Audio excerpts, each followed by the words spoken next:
2015-16 जी assistant professor पदाची MPSC through exam झालेली, अ, त्यामध्ये एक कॅन्डिडेट होते आणि त्या कॅन्डिडेटने त्यांचा सांगितलेला किस्सा आहे, की सहज असं गावातून जात असताना त्यांच्या ओळखीच्या एका अ, शिक्षकाने त्यांना बोलवलं आणि सांगितलं, की क्वालिफाईड आहेस, MPSCचा फॉर्म आला आहे, भरतोस का?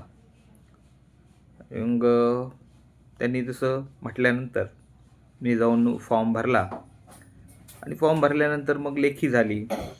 रिटर्न नंतर मुलाखतीमध्ये नाव आलं. तर मुलाखतीला ती जी ज्या कॅन्डिडेट्सनं बोलवलेलं, त्या कॅन्डिडेट्सपैकी मी 10वा म्हणजे त्यांच्या विषयामध्ये. आय थिंक 2 व्हॅकन्सीज होत्या आणि मग इंटरव्ह्यूला यांचा नंबर 10वा होता त्या यादीमध्ये, म्हणजे गुणानुक्रमे. मुलाखत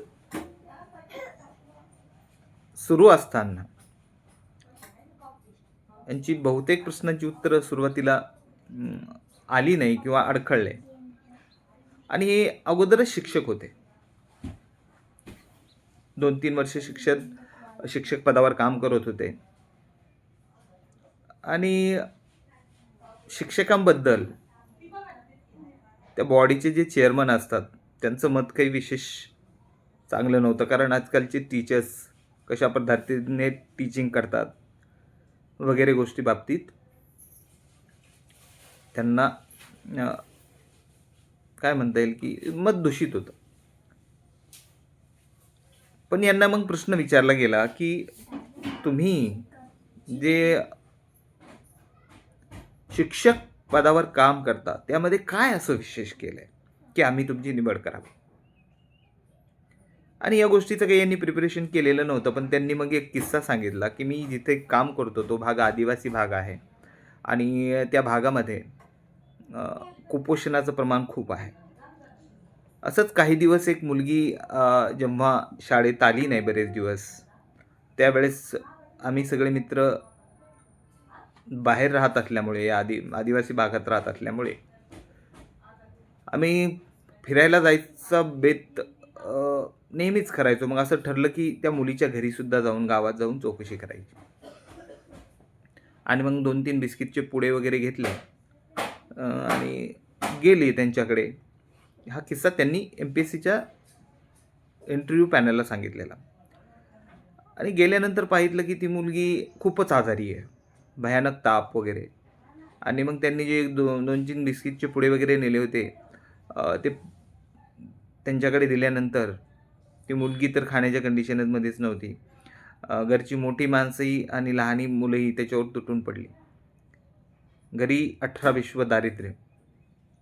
आणि मग अशा परिस्थितीत तिच्या पित्याने तिला दवाखाना करणं तर शक्यच नव्हतं. अशा वेळेस काय करायचं म्हणून यांच्यातला माणूस जागा झाला. या मित्रांनी ठरवलं की हिला दवाखाना करायचा. तालुक्याच्या ठिकाणी घेऊन गेले तिच्या पित्याला सोबत घेऊन आणि सगळ्यांनीच या कामी कृतीप्रणवता दाखवली. आणि मग तिथं गेल्यानंतर असं कळालं, की डॉक्टरने सांगितलं की हिला डेंग्यू वगैरे आहे आणि ही जिल्ह्याच्या ठिकाणी नेली तर वाचू शकते. मग आता करायचं काय? खर्च कुठून करणार? मग सगळ्यांनी कंट्रीब्युशन केलं आणि त्यांनी ते पैसे करून तिच्या पित्याला घेऊन त्यापैकी 1-2 जणं, कारण शाळाही होतीच, 1-2 जणं त्यांच्यासोबत गेले आणि ती मुलगी अशा पद्धतीने वाचली. आणि त्यानंतर ती बरेच दिवस शाळेत होती. एक सामाजिक जबाबदारी म्हणून त्यांनी ही जी कृती केली होती, त्याचा अनुभव त्यांनी इथं सांगितला. आणि हा 10व्या नंबरचा माणूस असलेला इंटरव्ह्यू दिला विसरून गेले, कारण आपण खूप लांब होतो, 2च व्हॅकन्सीज. पण यांचं सिलेक्शन कसं झालं ते नंतर आठवताना यांना असं वाटतं, की त्यांचं मत असं आहे, की हे जे उत्तर आहे तिथंच माझं सिलेक्शन झालं. त्या दृष्टिकोनातून तुमचा विषय कोणताही असेल, काहीही असेल, तरीसुद्धा तुम्ही प्रिपरेशन करत असताना सगळ्या दृष्टिकोनातून विचार करायचा आहे. व्हिडिओ आवडला तर नक्कीच लाईक करा आणि शेअर करा. पहिल्यांदाच भेट देत असाल तर सबस्क्राईबही करायला विसरू नका. धन्यवाद.